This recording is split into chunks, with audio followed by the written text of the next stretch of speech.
mit anderen Worten, wir sind jetzt an einem Punkt, wodurch das neue Finanz- und Wirtschaftsmodell, was von Xi Jinping immer dargestellt wird als Win-Win, dass es eben nicht exklusiv ist, also nicht gegen Amerika oder gegen Europa, sondern eine Einladung an Europa, an Amerika, bei all diesen Sachen mitzumachen, in gewisser Weise eine neue Stufe der Beziehungen zwischen den Staaten zu erschließen und damit im Grunde die Probleme, die uns heute alle betreffen, zu überwinden. Und das ist in gewisser Weise die Herausforderung, vor der wir in Europa heute stehen. Können wir rechtzeitig, wo wir von all diesen schrecklichen Dingen bedroht sind, die ich am Anfang genannt habe, können wir rechtzeitig den Sprung schaffen, uns zu einem neuen Modell zu entwickeln, was auf der Basis von Kooperation und gegenseitigem Vorteil von allen basiert. China hat uns die Hand ausgestreckt und tut es quasi täglich und sagt, hier, wir wollen kooperieren, wir wollen, dass Deutschland, Amerika, Japan, alle diese Länder sind eingeladen, mit uns zusammen an diesen Projekten zu arbeiten. Können wir das rechtzeitig in Gang setzen? Und in gewisser Weise denke ich, dass das Überleben der Menschheit als Gattung davon abhängt, ob wir dieses Angebot rechtzeitig annehmen. Nächstes. Sie sehen hier Konfuzius, der meiner Meinung nach wirklich die Politik von China heute mehr beeinflusst als irgendetwas anderes, also mehr als die Marktpolitik oder mehr als der Kommunismus, sondern die konfuzianische Denkweise, dass nämlich die Welt nur funktionieren kann auf der Basis von harmonischen Entwicklungen. Das heißt, wenn eine Harmonie erzeugt wird zwischen den Staaten, das heißt die Idee, dass es im Selbstinteresse eines jeden Staates ist, dass sich der andere maximal entwickelt und umgekehrt. Dass das in gewisser Weise die Voraussetzung ist für ein Überleben der Menschheit und der Zukunft. Und das ist im Übrigen dieselbe Idee, die Sie auch in der christlich-humanistischen Tradition Europas finden. Also etwa, wenn Sie an die Ideen denken von Plato, von Augustinus, von Nikolaus von Kues, von Leibniz, in all diesen Modellen war immer die Idee, dass es eine gemeinsame Entwicklungsperspektive geben muss und dass im Grunde ja auch die Identität der Menschheit nicht darin bestehen kann, dass eine kleine Gruppe dem maximalen Profit hinterherläuft und die Masse von Milliarden von Menschen dabei runterfällt, sondern dass im Grunde die nächste Phase der Evolution sein muss, die Menschheit als kreative Gattung. Der Mensch ist das einzige Lebewesen, was immer wieder neue Konzepte entwickeln kann, neuen wissenschaftlichen und technologischen Fortschritt und damit die Lebensgrundlagen für die Menschheit verbessern kann. Und für uns ist im Grunde die Frage, ob wir als Gattung überleben, davon abhängig, dass wir die universellen Gesetze, die implizit da sind, die aber vom Menschen erstmal entdeckt werden müssen, dass wir die rechtzeitig zur Anwendung bringen und damit im Grunde ein neues Paradigma für die Menschheit in Gang setzen. Also ich bin sehr optimistisch, dass das möglich ist, aber wir brauchen Ihre alle Mitarbeit, um diese Ideen bekannt zu machen, weil sie sind noch längst nicht genügend bekannt. 第三个好处就是，它在这个坚持改革开放和包容的精神，有助于解决亚欧地区的一些文化呀矛盾、宗教矛盾和民族矛盾。Drittens, die neue Seidenstraße dient der Kulturvielfalt und Idee der Inklusion und Und die Region entlang der neuen Seidenstraße ist ein ethnischer und religiöser Kulturkomplex. In dieser Hinsicht spielt diese Strategie einen Geist der Offenheit. 中国文化具有较强的包容性，而且这个中国文化的包容性也就决定了中国在国际社会中的行动的它的这个逻辑。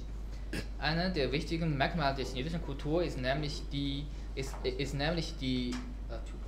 Offenheit und Inklusion. Und Dies bestimmt wiederum die Art und Weise, wie die chinesische Handlungslogik in der internationalen Gemeinschaft ausgestaltet. 作为中国文化代表的儒家文化主张修己安人，就是首先要做好自己，然后才能与他人互动。Einer der wichtigsten Gedanken der konfuzianischen Gedankens ist nämlich zunächst sich selbst zu befriedigen und dann mit dem anderen zu umgehen. 受这种哲学和文化的影响呢，中国的政策的主要基本点呢，就是向内反省，对外包容。Aus diesem Gedanken heraus legt die chinesische Regierung große Aufmerksamkeit darauf, zunächst die eigenen Fragen und Probleme binnen Chinas zu lösen. Dann machen wir gemeinsam mit dem anderen Zusammenarbeit und Kooperation. 所以通过“一带一路”这样的一个项目，中国来同世界更好的结合起来。 Durch die neue Seidenstraße-Strategie verbündet sich China besser mit dem anderen auf der Welt. 而不是同这些国家发生冲突或发生战争。 Dadurch wird auch die Konflikte und die Missverständnisse vermieden. 在这个推进“一带一路”的建设当中呢，我还想说几句，就是要加强大国之间的合作，就是要加强中国同俄罗斯、印度的合作。 Was ich bei der Durchführung der neuen Seidenstraße-Strategie ankommt, möchte ich auch das Thema erwähnen, dass nämlich China die Zusammenarbeit zwischen den großen Staaten wie China, Russland, Indien und so weiter, die müssen gefördert werden. 俄罗斯、印度和中国呢，都是金砖国家的重要成员，也是丝绸之路经济带沿线地区具有重大影响的国家。 Russland, Indien und China, die allen gehören zu den wichtigen Staaten der BRICS-Staaten. Die drei sind auch wichtige Mitglieder der neuen Seidenstraße-Wirtschaftszone. 所以这个中印俄这3个国家呢，应该进一步的加强合作寻求全面的合作。 Seitens Chinas wird aufgerufen, dass die drei Länder, nämlich Indien, Russland und China, besser miteinander zusammenarbeiten. 只有这样才能够不仅推动金砖国家的地位的提高，而也会推动丝绸之路经济带的健康发展。 Das dient nicht nur zu einer weiteren Entwicklung der BRICS-Staaten und ist auch gut für die gesunde Entwicklung der neuen Seidenstraße. 中印俄之间呢，第一个是要这个全面的落实国家间签署的这些协定加强合作，落实这些合作的这个，把它落到实处。 Was es zwischen China und Russland jetzt ankommt, ist nämlich die schon vorhandenen Verträge im Ressourcenbereich so schnell wie möglich zu realisieren. 我也希望大家能够今后关注这个“一带一路”的发展，“一带一路”的进展今后将是这个显示中国对外政策的一个新的一个视野，新的方向。 Deswegen würde ich Ihnen alle, liebe Mithörerinnen und Mithörer, empfehlen, mehr Aufmerksamkeit zu der Entwicklung der neuen Seidenstraße zu schicken, weil diese widerspiegelt genau die Gedanken, die politische und die diplomatische Gedanken Chinas, was China in der Zukunft mit der Welt umgehen würde. 中国的一位著名的领导人曾经说过，如果我不了解“一带一路”，也就不了解新的中国的外交政策和它的内部政策。 Eine wichtige Karte in der chinesischen Führung hat einmal gesagt, wer die neue Seidenstraße nicht versteht, der versteht auch die neue China auch nicht. 谢谢大家，我也很高兴等一会儿回答大家的问题。 Vielen herzlichen Dank. For those that come from the war zones, my personal point of view is I think that it should be sent to those countries who created the war situations. And in this case, it's basically the United States who created the situation in Afghanistan, in Iraq, Libya, and Syria. Of course, with the participation of some of the European countries, NATO, etc. So, and these people, they are running away to save their life. And we must not forget that this happened here in Europe during the Second World War, where I remember from the films all the refugees trying to get into Switzerland to avoid the enemy conflicts that were taking place at that time. So that's one aspect. And as far as the economic migrants, that has increased as a result of the global financial crisis, which was the reason of the so-called Arab Spring. It was not that the EU did something and created a democracy there. It was the fact that these people had reached such a level of sufferance that they could not anymore survive. And that's why they exploded and they made these revolutions. But there, the EU had a big role to play, and it failed. And that was to make economic development programs in those countries from where these economic refugees come from, to create a situation that would allow them to stay in their countries. And this was mentioned in the Tampere Declaration, which was, I think it was around 1997. And these measures were anticipated there, but of course nothing happened. Just declarations of how successful we were, etc., but nothing went on the ground. Ironically, I was, as a junior diplomat, I was part of the negotiating team that negotiated Greece's accession to the EEC back at that time, but it was another institution that we joined. It has nothing to do with today's institution that is destroying its members. The European Union, being an organization that enjoys a legal personality distinct from that of its members, should also be held accountable, since its accountability and responsibility are derived from EU primary law, as reflected in the founding instruments of the Union, as well as from customary rules of international law on the responsibility of international organizations on universal human rights standards that the EU has pledged to uphold and respect. By allowing its institutions and bodies, the Commission and the European Central Bank, to be placed at the disposal of a group of states seeking to incite Greece to adopt policies that will foreseeably violate its human rights obligations, the EU has violated its obligations under Articles 2, 3, paragraph 1, 5, and 6 of the Treaty of the European Union. The IMF, well, that's a specialized agency of the United Nations. We must not forget that. And as such, it should respect Article 55 of the UN Charter, which includes universal respect for and observance of human rights and fundamental freedoms for all.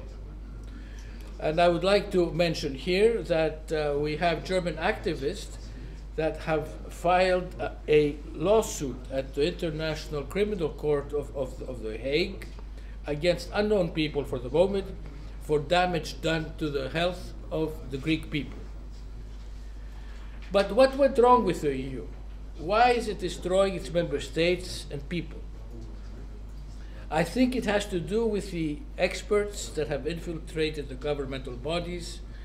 Lobbyists, big companies have gained a power far exceeding what it was in the early days of the European idea, when the EU was functioning in a satisfactory way, with ministers dealing themselves with the issues pertaining to the budget, agriculture, as well as other technical issues without the presence of experts. I remember at that time, the ministers were in their discussions, because they had very many discussions among themselves. I remember one case where Claude Cheysson, the French foreign minister, he made a proposal, and Dietrich Genscher replied, "But Claude, if we do this, in 30 years we will have this negative result. So we're speaking about politicians who are looking about 30 years in front of them, a time when they would no longer exist, people that had a vision and that did not care about their own political survival tomorrow. I think that's one of the problems. Now, let us look at how did we manage to achieve all these rankings and status. Next slide. Now, we got our independence in 1957. 1957, we got our independence from Britain. And the first thing the government did was, in the 1960s, was to introduce what we call import substitution policies. MIDA was very much involved in that because we were importing. Therefore, we want to reduce the import, and therefore we were encouraging companies to set up import substitution industries. 10 years later, we introduced what we call export-oriented as well as labor-intensive industries. The unemployment rate was very high, and that is the reason why the government set up what we call free zones, free industrial zones in Malaysia. The very first time we set up, and we attracted a lot of Japanese firms, the 7 samurais we call it, the Korean conglomerate, and we allowed assembly operation, okay, because we want to reduce the labor, the unemployment in Malaysia, and we wanted to promote Malaysia as an export-oriented industry, and that was very, very successful. What happened after that? In the 1980s, we realized that we need to have our own industries. Malaysia needs to have its own industries and not too much dependent on foreign direct investment. And therefore, the government introduced policies to promote investments into what we call heavy industries, automotive, steel industries. So we had the government going in, investing. The sovereign fund, Khazanah, have to go in to invest. And also to have what you call downstream processing of our resources, because we are one of the largest producers of oil palm as well as rubber. So we wanted the downstream processing to take place as well. And in the 1990s, we already had the critical mass. We have a lot of investments coming in, and the government decided that we need to actually push our initiative to attract quality investments, high technology investments, knowledge-intensive industries. No longer labor-intensive, but shift towards R&D, for example. And that we have been doing it ever since 1990s. In the year 2000, the government re-looked at our investment policies, and then we realized that a lot of investments were going to only certain part of Malaysia. Western part is very much developed compared to the eastern part, and therefore new policies were introduced by setting up regional corridors. We had 5 regional corridors, and the investment policies were defined based on region, so that the less developed are given the incentive to attract a different type of investments. Okay, not only aerospace, machinery, and high tech, but low tech activities are also promoted in an area where you still have high level of unemployment. So it was a regional approach was reintroduced in the year 2000. And in 2010, the government came up with a new policy called Economic Transformation Program, which is now in place up to the year 2020. The detail of this I will go through with some slides. I have some slides which I would like to share with you. The objective is very simple: for Malaysia to become a developed nation by the year 2020. That's it. What are the initiatives need to be done? Okay. Next slide, please. Now, of course, all this process, we didn't go through in a very, how shall I say, in a rosy manner. We had to go through a lot of crises as well. And one of the severe crises that we faced was the Asian financial crisis in 1997 until 1999. And that is the reason why when our ambassador, His Excellency, was mentioning what Greek is going through, and I think I think all the Malaysians can feel what the Greece is going through currently. And let me share what happened and what were the initiatives undertaken by the government of Malaysia. Next slide. Now, at the height of the crisis, what happened was, there was this speculation which drove the offshore ringgit interest rate from 8% to 40%. What happened was that the ringgit plunged from 2.4 ringgit Malaysia to a low of 4.9 ringgit Malaysia, almost overnight. Net portfolio investment shrunk. We had a large portfolio outflow of investments. And this, of course, led to the collapse of the stock market, ballooning of the foreign debt, massive corporate defaults and non-performing loans, resulting in banking crisis. And of course, immediately, what the government did was, at that time, we followed the IMF prescription, as usual. And I would like to quote some of the measures that was implemented immediately in the year 1997 and 1998.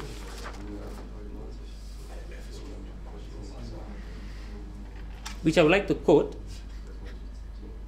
We raised the interest rate with a view of stemming capital outflows. So what happened was, the currency was floated to allow the free capital flows, and public expenditure was reduced by 18%. On the financial sector side, Malaysia changed the definition. Now this is very important because we were following the international standard.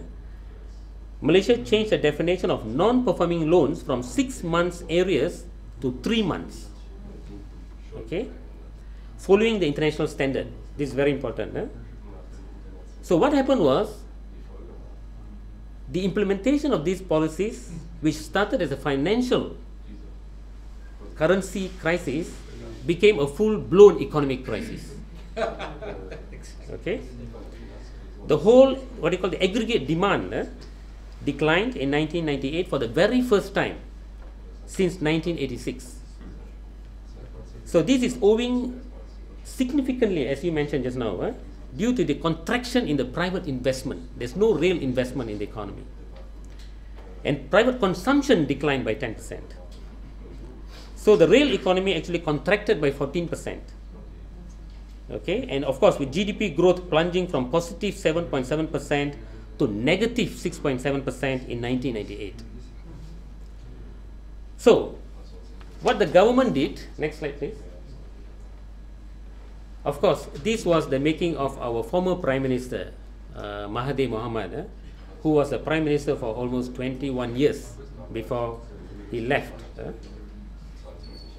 So the government immediately set up what we call National Economic Action Council.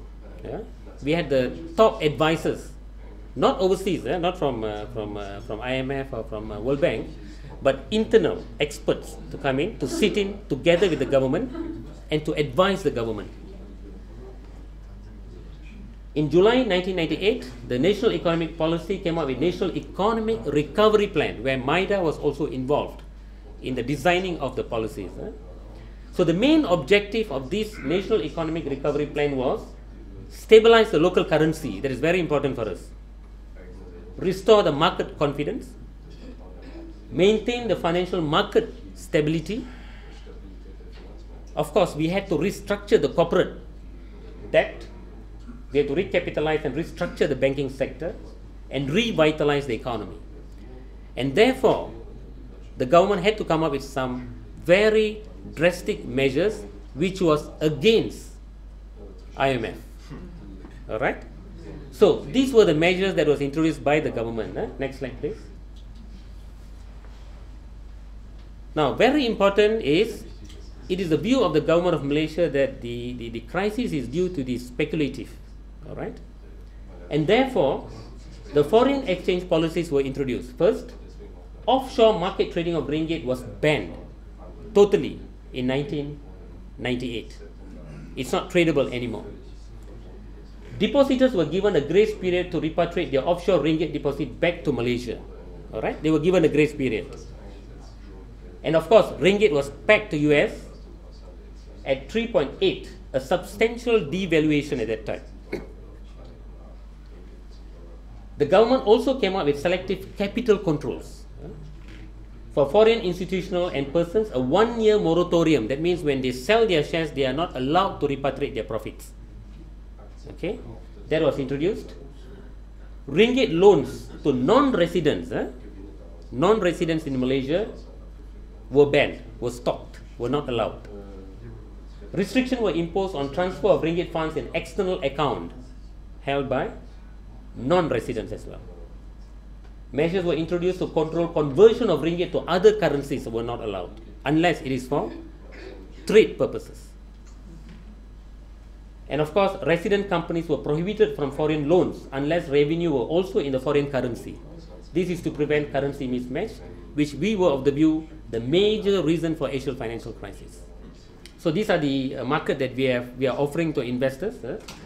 As you can see from this map, any countries who want to invest in Malaysia, they can actually access to the market in Southeast Asia as well as Asia Pacific, because we have signed FTAs with all these countries, with India, with China, everybody. So you don't have to be in China, you don't have to be in India.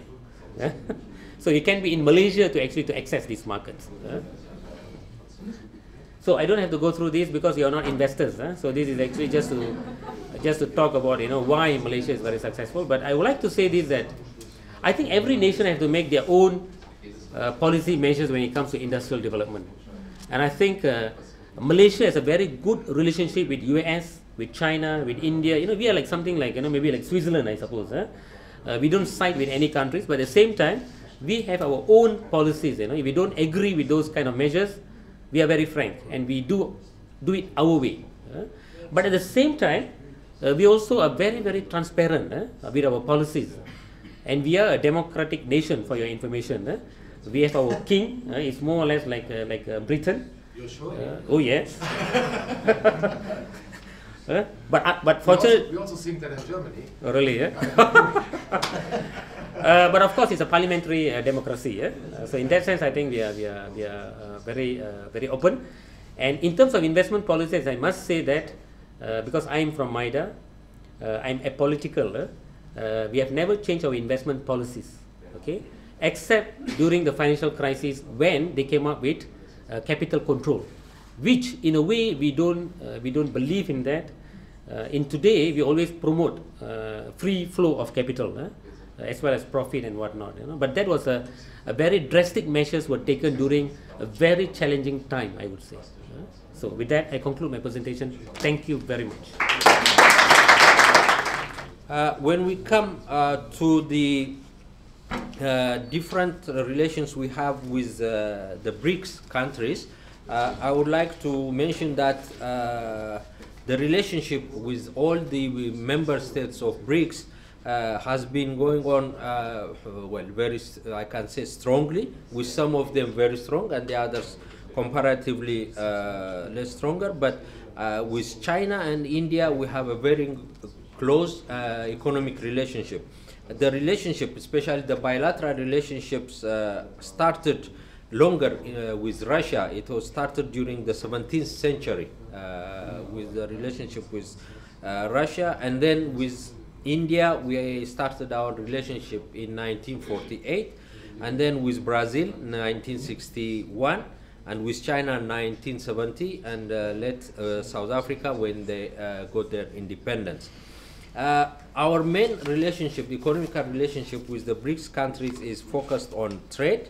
And as I mentioned earlier, Ethiopia is exporting, like it does to the other countries, mainly exports the primary goods to these countries. And we import from these BRICS countries mostly the manufactured goods. And we use these imports for different purposes. And unfortunately, when you see it in general, we have a trade deficit in our relationship with the BRICS countries. So we are working very much to diversify our exports and try to identify which areas we can be competitive in these markets. And we are trying to exploit also enormous unexplored natural resources which can contribute to the increase of trade with these countries. The other area which we are cooperating with these countries is the development finance. We get a lot of development finance from these countries, Our major financiers so far are Brazil, Russia, and India, especially on the railway projects in the country. Currently, we are trying to build 5,000 kilometers of railway connecting the country, different cities, and with the port of Djibouti and other outlets to the sea. In that regard, we are constructing around 587 kilometers of railway, and then for this railway project, we have secured so far loans from Brazil, Russia, and India, and we are negotiating with the other two countries to be involved in this project. From all these BRICS countries, major development finance is coming from China. As you know, the Chinese has developed China-Africa Development Fund. They have the China-Africa Development Fund, and we have a lot of development finance coming from them, especially not only in the government projects, also for the investments like the laser factories, the cement plant, a glass factory. Also, the Chinese companies are bringing finance in the development of industrial zone, the telecom industry, and for the upgrading projects, and the toll road and electricity distribution lines. Finally, I just want to comment a little bit about the paradigm shift, which Madam Helga mentioned. The African Union also is developing a vision for the next 50 years. It is called the AU in 2063, and this is towards work towards the paradigm shift. And the Agenda 2063 is an approach to how the continent should effectively learn from the lessons of the past, build on the progress now underway, and strategically exploit all possible opportunities available in the immediate and medium term, so as to ensure positive socio-economic transformation within the next 50 years. So I think we are also following suit of this paradigm shift. Thank you very much. Ja, also ich glaube, es ist sehr viel mehr Diskussionsbedarf da, als wir jetzt decken können, weil es sind ja doch sehr, sehr viele Fragen und Themen und Landkreise und geografische Themen angeschnitten worden. Ich kann nur sagen, bleiben Sie mit uns in Kontakt, weil die Weltlage entwickelt sich fast stündlich dramatisch, und vieles von dem, was Sie gehört haben, war vielleicht neu für Sie und Sie konnten es nicht so bewerten, weil ich gebe zu, wir sagen etwas völlig anderes als die Massenmedien. Das ist aber nicht unser Problem, sondern das ist das Problem, dass die Massenmedien vollkommen gleichgeschaltet sind und im Grunde auch die Absicht, also ich gehe so weit zu sagen, dass die Massenmedien nicht journalistische Ehrlichkeit haben, die Bevölkerung von der Wahrheit zu unterrichten, sondern dass sie zu 70% PR-Unternehmen sind, die bestimmte Ziele verfolgen, die sie erreichen wollen. Deshalb also kann ich Sie nur bitten, bleiben Sie mit uns in Kontakt. Sie können uns jederzeit anrufen, Sie können unsere Webseite besuchen, aber ich bitte Sie um eine Sache, dass wenn Sie in den verschiedenen Beiträgen etwas gefunden haben, was die Probleme, von denen Sie wissen, dass sie heute da sind, berührt hat, ich will gar nicht sagen endgültig beantwortet hat, aber berührt hat, dann helfen Sie uns bitte, diese Ideen der neuen Seidenstraße zu verbreiten, die Idee der Kooperation Europas und Afrikas und Asiens mit den BRICS-Staaten zu befördern, weil ich bin wirklich der Meinung, es gibt nur einen Weg, wie wir aus diesen Problemen rauskommen. Wir müssen eine neue Ordnung schaffen, die die Interessen aller Menschen berücksichtigt, und das ist möglich. Es ist möglich, eine gemeinsame Ebene zu finden der Entwicklung von allen Nationen, und philosophisch gesehen ist die Idee von Konfuzius, die Idee von Nikolaus von Kues, die Idee von Leibniz. Wir haben in allen Kulturen Referenzpunkte, wie wir die Menschheit als eine definieren können und danach erst Nationen und souveräne Interessen, die alle sehr wichtig sind.